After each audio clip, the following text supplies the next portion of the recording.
Higala, kumusta? May buntag Iligan, may buntag Mindanao, may buntag Pilipinas. Adang Biyernes karon sa 20 ni buwan sa Marso ning tuiga 2026. Sangan sa ato station manager Pastor Robin Solapas kini ang inyong ka-SR Kabisaya Nonay B.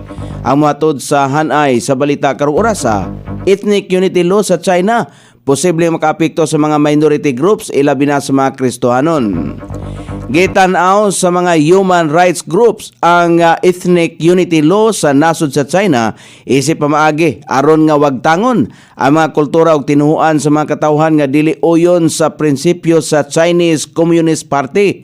Tungod niini, gitanaw ang balaod nga dili kini mag-awhag og unity kon dili pagtangtang sa kultura ug tinuhuan sa mga katawhan ilabi na sa minority groups. Padayon gihapon nga ang gobyerno nagpahigayon og crackdown ngadto sa mga kasimbahanan ug mga Kristohanon.